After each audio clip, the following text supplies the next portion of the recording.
मूसलाधार बारिश हो रही थी। उर्मिला की टूटी हुई झोपड़ी में पानी भर गया था। सोनू बेटा, तू रहने दे, गुड़िया रो रही है तो उसे गोद में उठा ले। मैं बाल्टी से भरा हुआ बारिश का पानी निकालने की कोशिश करती हूँ। माँ, गुड़िया तो रो ही जा रही है, चुप ही नहीं हो रही। ला मुझे दे, मैं गोदी में लेती हूँ, चुप हो जाएगी। अरे गुड़िया को तो बहुत तेज बुखार है। हे भगवान, इस मूसलाधार बारिश में से लेकर कहाँ जाऊँ। चल सोनू बेटा, गुड़िया को डॉक्टर के पास ले जाना होगा। बारिश बहुत तेज है, क्या करूँ। माँ, मैं कोई गाड़ी रोकने की कोशिश करता हूँ। कोई गाड़ी रोको, मेरी बहन बहुत बीमार है, कोई हॉस्पिटल ले जाने में मेरी मदद करो। गुड़िया, गुड़िया ये रो क्यों नहीं रही है। माँ, गुड़िया को क्या हुआ। गुड़िया गुड़िया को सीने से लगाए उर्मिला फूट फूट कर रोने लगती है। सोनू हर आती जाती गाड़ी को रोक रहा था। अचानक एक गाड़ी सोनू के सामने आकर रुकती है। अंकल, अंकल हमारी मदद करो, मेरी बहन की तबीयत बहुत खराब है, वो कुछ बोल नहीं रही है, हमें अस्पताल ले चलो अंकल, आपकी बहुत मेहरबानी होगी। ठीक है, मेरी गाड़ी में बैठ जाओ, मैं तुम्हें हॉस्पिटल छोड़ देता हूँ। माँ, गुड़िया को लेकर जल्दी आओ, ये अंकल हमें हॉस्पिटल छोड़ देंगे। आपका बहुत बहुत शुक्रिया साहब, आपने हमारी मदद की। गुड़िया मेरी बच्ची, तुझे कुछ नहीं होगा, हम अभी अस्पताल पहुँच रहे हैं। लीजिए, हॉस्पिटल आ गया। यहाँ तक छोड़ने का शुक्रिया साहब। चल सोनू, जल्दी आ बेटा। डॉक्टर, डॉक्टर देखिए ना मेरी बच्ची को क्या हुआ है। घबराओ नहीं, मैं अभी चेक कर लेता हूँ। हे भगवान, मेरी बच्ची को ठीक कर दो, मेरी गुड़िया। भगवान जी, मेरी बहन को ठीक कर दो, आप तो सबकी प्रार्थना सुनते हो, मेरी भी सुन लो भगवान जी। सोनू अभी भगवान गणेश के सामने हाथ जोड़कर खड़ा ही था कि तभी कोई अपना हाथ सोनू के कंधे पर रखता है। अंकल, आप तो वही है ना जिन्होंने हमें गाड़ी में छोड़ा है, हमारी मदद की है। हाँ बेटा, और तुम चिंता मत करो, गुड़िया को कुछ नहीं होगा। अब मैं आ गया हूँ, मैं अपनी बेटी को कुछ नहीं होने दूंगा। डॉक्टर, जितने पैसे भी लगेंगे मैं दूंगा, मगर मेरी बेटी को कुछ नहीं होना चाहिए, उसका अच्छे से अच्छा इलाज कीजिए। माँ, ये अंकल गुड़िया को अपनी बेटी क्यों कह रहे हैं। जब आप जल्दी में गाड़ी से उतरी तब शायद ये चेन गाड़ी की सीट पर गिर गई थी। ये चेन मैंने अपनी बेटी पिंकी के पहले जन्मदिन पर उसे पहनाई थी। इसे देखकर ही मैं पहचान गया कि गुड़िया ही मेरी पिंकी है, और मैंने अपनी गाड़ी वापस हॉस्पिटल की तरफ घुमा दी। सौरभ, हमारी पिंकी कहाँ है? वो ठीक तो है ना? वो ठीक तो हो जाएगी? घबराओ नहीं मेघा, डॉक्टर उसका इलाज कर रहे हैं। सौरभ, मुझे उसे एक बार देखना है। पूरे 3 साल बाद मैं अपनी बेटी को देखूंगी।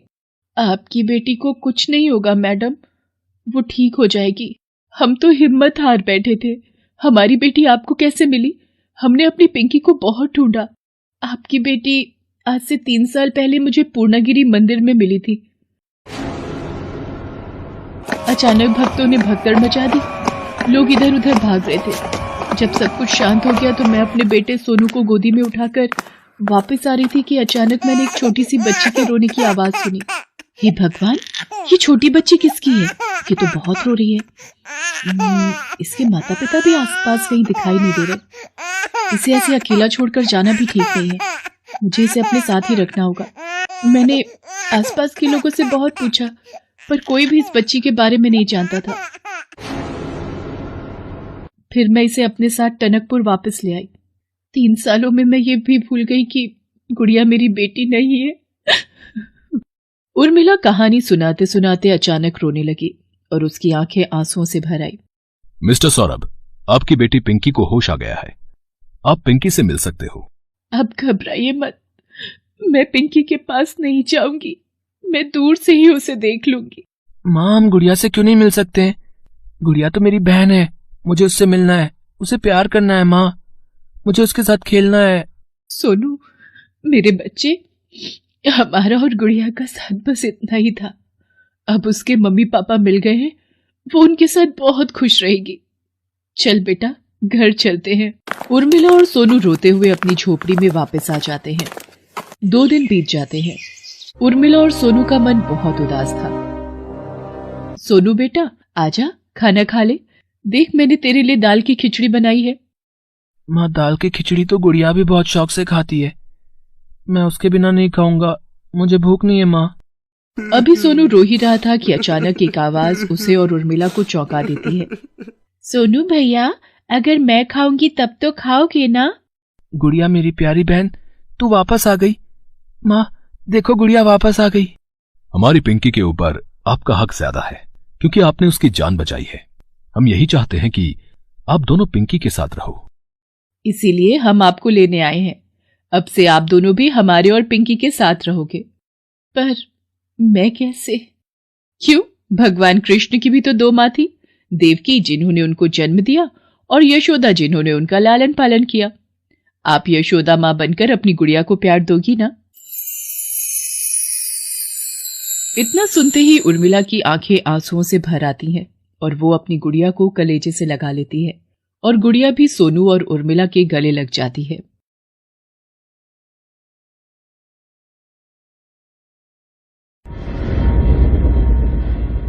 करोड़पति सेठ जानकी दास के घर बेटे ने जन्म लिया।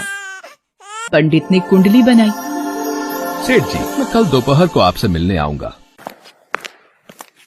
आइए पंडित जी, आप मेरे बेटे केशव के भाग्य के बारे में बताने वाले थे। जानकी दास जी, मैंने केशव की कुंडली को अच्छी तरह से देख परख लिया है। वैसे तो ये बड़ा होकर बहुत होनहार और कामयाब इंसान बनेगा, पर क्या बात है पंडित जी, आप रुक क्यों गए? केशव के विवाह में एक अड़चन आएगी। आपके बेटे का विवाह एक बहुत ही गरीब लड़की से होगा। ये आप क्या कह रहे हैं? पंडित जी, हमें किसी भी चीज की कोई कमी नहीं। करोड़ों की जायदाद का मालिक होगा मेरा बेटा, फिर वो भला किसी गरीब लड़की से कैसे शादी कर सकता है? जानकी दास जी, ये सब नसीब का खेल है जिसे ना आप बदल सकते हो और ना ही मैं। अच्छा नमस्कार, मैं चलता हूं।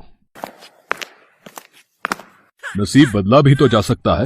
मैं अपने बेटे को पढ़ाई के लिए विदेश भेज दूंगा। न यहाँ रहेगा, न ही इसके दोस्त बनेंगे, न ही कोई स्कूल कॉलेज की लड़की इसकी जिंदगी में आएगी और न ही इसे प्यार होगा। जानकी दास अपने बेटे केशव के नसीब को बदलने की कोशिश कर रहा था, इसलिए वह उसे पढ़ने के लिए विदेश भेज देता है। वक्त बीतता है और केशव पढ़ लिखकर एक बड़ा इंजीनियर बन जाता है और अपने देश वापस आता है। सुनो जी, हमारा केशव आज वापस आ रहा है। उसकी पसंद के दम आलू और भिंडी की सब्जी बनाई है। जरा नमक तो चख कर देखना, ठीक डाला है? माँ, तुम्हारे से स्वादिष्ट भोजन कोई बना ही नहीं सकता। नमक और मिर्च कभी कम या ज्यादा नहीं हुआ, हमेशा बराबर का ही रहता है। मुझे आज भी याद है। अरे केशव, तू आ गया, पर तेरी फ्लाइट तो शाम को 6 बजे आने वाली थी। मैंने आपको फ्लाइट का सही समय बताया नहीं था। अगर बता देता तो सरप्राइज कैसे देता। चलो अच्छा है, तुम आज ही आ गए। कल हमारे व्यापार मंडल की तरफ से सभी व्यापारियों के लिए एक बड़े समारोह का आयोजन है, जिसमें शहर के सभी बड़े व्यापारी शामिल होंगे। तुम भी उन सब से मिल लोगे। अगले दिन केशव अपने पिता जानकी दास के साथ व्यापार मंडल के समारोह में शामिल होता है। वहाँ पर एक अनाथ आश्रम की लड़कियों की तरफ से नृत्य कार्यक्रम का भी आयोजन था। ये लड़की कितना सुंदर डांस कर रही है और देखने में भी कितनी सुंदर है। तो जोरदार तालियां हो जाएं स्वाति और उसकी सह कलाकारों के लिए। अच्छा, स्वाति नाम है इस लड़की का। केशव को स्वाति पसंद आ जाती है। वो उससे मिलने अनाथ आश्रम में जाता है। स्वाति उस वक्त आश्रम के बच्चों को डांस सिखा रही थी। आपको उस दिन प्रोग्राम में देखा था, आप बहुत अच्छा डांस करती हैं। धन्यवाद। मुझे बचपन से ही डांस का शौक है। आप चाय वगैरह कुछ लेंगे? आप चाय बहुत अच्छी बनाती हैं। और फिर केशव किसी न किसी बहाने रोजाना अनाथ आश्रम में आने लगा। धीरे धीरे केशव और स्वाति में नजदीकियां बढ़ने लगी। केशव को स्वाति बहुत पसंद थी और एक दिन, स्वाति, मैं जानता हूँ मेरे पापा मेरी शादी तुमसे कभी नहीं होने देंगे, इसीलिए मैं आज ही मंदिर में तुमसे शादी करना चाहता हूँ ताकि हमें कोई अलग ना कर सके। केशव और स्वाति मंदिर में शादी कर लेते हैं। शादी के बाद केशव स्वाति को घर लेकर जाता है। केशव और स्वाति को शादी के जोड़े में देखकर जानकी दास और सुमित्रा हैरान रह जाते हैं।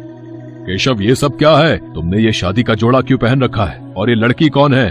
पापा, ये आपकी बहू है स्वाति। आपको याद है उस दिन जब हम एक समारोह में गए थे, वहाँ स्वाति ने डांस परफॉर्मेंस दी थी। उसी दिन मुझे स्वाति बहुत अच्छी लगी थी। मैं जानता था आप हम दोनों की शादी के लिए कभी राजी नहीं होंगे, इसलिए हम दोनों ने मंदिर में शादी कर ली है। तूने एक गरीब और अनाथ लड़की से शादी कर ली है? तुझे शर्म नहीं आई? हमारे खानदान की नाक कटवा दी। इतने करोड़पति खानदान का होकर तूने इस गरीब से शादी कर ली। मैं तुझे अपनी जायदाद से बेदखल करता हूँ। तू मेरा बेटा नहीं है, इस घर से निकल जा। आज के बाद मुझे अपना मुंह मत दिखाना। सुनो जी, केशव हमारा इकलौता बेटा है, उसे ऐसे घर से मत निकालो। केशव, रुक जा बेटा, मत जा अपनी माँ को छोड़कर। मैं तेरे बिना नहीं रह सकती बेटे। माँ, मुझे मत रोको। स्वाति को इस घर में अगर पिताजी स्वीकार नहीं करेंगे तो मेरा भी यहाँ रुकने का कोई फायदा नहीं। मैंने स्वाति से शादी की है, मैं उसका साथ जीवन भर निभाऊंगा। केशव स्वाति को लेकर घर से चला जाता है। सुमित्रा फूट फूट कर रोने लगती है और जानकी दास गुस्से में अपने कमरे में चला जाता है। केशव और स्वाति रात के अंधेरे में सड़क पर इधर उधर घूमते रहते हैं। केशव, आज आपके दुख का कारण मैं हूँ, मुझे माफ कर दीजिए। तुम क्यों माफी मांग रही हो स्वाति? तुम्हें पत्नी रूप में पाने की इच्छा मेरी थी। मैं हमेशा तुम्हारा साथ निभाऊंगा।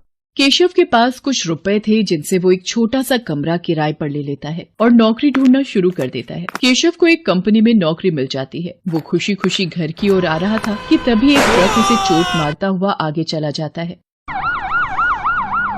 डॉक्टर, मेरे पति अब कैसे हैं?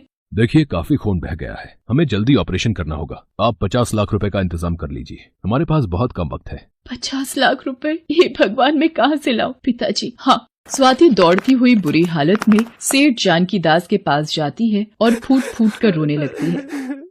क्या हुआ स्वाति, तुम रो क्यों रही हो? और केशव कहाँ है? माँ, केशव का एक्सीडेंट हो गया है। डॉक्टर ने कहा है उनकी जान खतरे में है। यदि 50 लाख रुपए का इंतजाम नहीं हुआ तो केशव का ऑपरेशन नहीं हो पाएगा। पिताजी, केशव को बचा लीजिए, बचा लीजिए। रोना बंद करो स्वाति। 50 लाख रुपए अपने बेटे के लिए मैं जरूर दूंगा। आखिर मेरा इकलौता बेटा है। मैं उसकी जान जरूर बचाऊंगा। रुको, मैं रुपए लेकर आता हूँ। ये लो रुपए, पर ये रुपए देने के बदले मेरी एक शर्त है। सुनो जी, वहाँ हमारा बेटा जिंदगी और मौत से लड़ रहा है और तुम्हें यहाँ शर्तें लगाने की पड़ी हुई है। बहू को रुपए दे दो। इतनी आसानी से कैसे दे दूं? पहले इसे मेरी शर्त माननी होगी। ये रुपए मैं इसे तब दूंगा जब ये केशव से हमेशा के लिए अपना रिश्ता तोड़ देगी और उसे छोड़कर चली जाएगी। कैसी बातें कर रहे हैं आप? ये हमारी बहू है, ये केशव को कैसे छोड़ सकती है? केशव इसका पति है। पिताजी, मुझे आपकी शर्त मंजूर है। केशव के होश में आते ही मैं यहाँ से चली जाऊंगी। केशव का ऑपरेशन होता है, उसे होश आता है। मेरे बच्चे, तुझे होश आ गया। भगवान का लाख लाख शुक्र है। वो तुम्हें छोड़कर चली गई है और तुम्हारे लिए ये चिट्ठी छोड़ गई है। केशव, मेरे पास तुम्हारा इलाज करवाने के लिए पैसे नहीं है। तुम्हारे जैसे कंगाल लड़के के साथ शादी करके मैं तंग आ गई हूँ, इसलिए मैं अब इस पति पत्नी के रिश्ते से आजाद होना चाहती हूँ। मैं जा रही हूँ। पढ़ ली चिट्ठी। ये छोटे गरीब लोग ऐसे ही होते हैं। इसने सोचा होगा तुम जैसे अमीर लड़के को फंसाकर करोड़पति घर की बहू बन जाएगी, पर ऐसा नहीं हुआ। वो तुम्हारी गरीबी देखकर 2 दिन में ही भाग गई। मुझे विश्वास नहीं हो रहा। स्वाति मेरे साथ ऐसा कभी नहीं कर सकती। वो मुझे बहुत प्यार करती है। स्वाति, तुम कहाँ चली गई? तुम मुझे क्यों छोड़कर चली गई? सुमित्रा को भी जानकी दास ने धमकी दे रखी थी कि अगर कोई भी सच्चाई अपने बेटे को बताएगी तो वो उसे भी घर से निकाल देगा और उससे अपना रिश्ता तोड़ देगा। केशव उदास रहने लगा था। उसका मन नहीं लगता था। वो हर समय स्वाति को याद करता था। एक दिन, सुमित्रा, मेरी लड़की वालों से बात हो गई है। केशव के लिए सेठ रोशन लाल की बेटी बहुत सही रहेगी। केशव अभी इस दर्द से उभर भी नहीं पाया है और आप उसकी शादी के बारे में सोच रहे हैं। माँ, मैं जरा काम से जा रहा हूँ, थोड़ी देर में आता हूँ। केशव बेटा, तुम पहचाना मुझे? और विदेश से कब लौटे? अब तो तुम पिता बनने वाले हो। मुझे इस बात की बड़ी खुशी है। मतलब स्वाति अनाथ आश्रम में है? हाँ, वो तो बता रही थी कि तुम बिजनेस के काम से विदेश गए हो, तो वो कुछ दिन बच्चों के पास आश्रम में ही रहेगी। महिला की बात को सुनकर केशव का दिमाग घूम जाता है और वो अनाथ आश्रम पहुँचता है। वहाँ जाकर उसे स्वाति से सारी सच्चाई पता चलती है, जिसे सुनकर वह बहुत दुखी होता है। स्वाति, तुमने मेरे लिए अपना जीवन दुखों में डाल दिया। मैं पापा को कभी माफ नहीं करूंगा। तुम अभी इसी वक्त मेरे साथ घर चलो। केशव स्वाति को लेकर घर आ जाता है। वाह पिताजी, आपने मेरी जिंदगी का सौदा किया, और वो भी मेरी पत्नी से, जो मेरे लिए अपनी जान भी दे सकती है। आज आपको अपना पिता कहते हुए मुझे शर्म आ रही है। मैं सिर्फ आपको यही बताने आया था कि आज के बाद आपका और मेरा कोई रिश्ता नहीं है। मैं स्वाति को लेकर हमेशा हमेशा के लिए इस घर से जा रहा हूँ। मैं अपने आने वाले बच्चे को नई जिंदगी खुशियों से भरी देना चाहता हूँ। आज भी आप अगर कुछ नहीं बोले तो मैं अभी आपको छोड़कर चली जाऊंगी। अपने बेटे के पास रहूंगी। रहना आप अपनी ऐशो आराम की जिंदगी के साथ जिंदगी भर अकेले। चल बेटा केशव, तेरे पापा का दिल पत्थर का है। उन्हें अपने परिवार से ज्यादा पैसे और रुतबे से प्यार है। सुमित्रा केशव और स्वाति के साथ घर छोड़कर जाने लगती है। तभी जानकी दास की आंखों में आंसू आ जाते हैं। रुक जाओ सुमित्रा, जब केशव और तुम ही नहीं होगे तो मैं इस घर में क्या करूंगा? मुझे छोड़कर मत जाओ। मैं अपने किए पर बहुत शर्मिंदा हूँ। स्वाति बहू, मुझे माफ कर दो। पिताजी, आप यूँ माफी मत मांगिए। मैंने आपकी किसी बात का बुरा नहीं माना। सेठ जानकी दास को अपने किए का पछतावा हो जाता है। केशव और स्वाति सेठ जानकी दास और सुमित्रा के पैर छूते हैं और आशीर्वाद लेते हैं।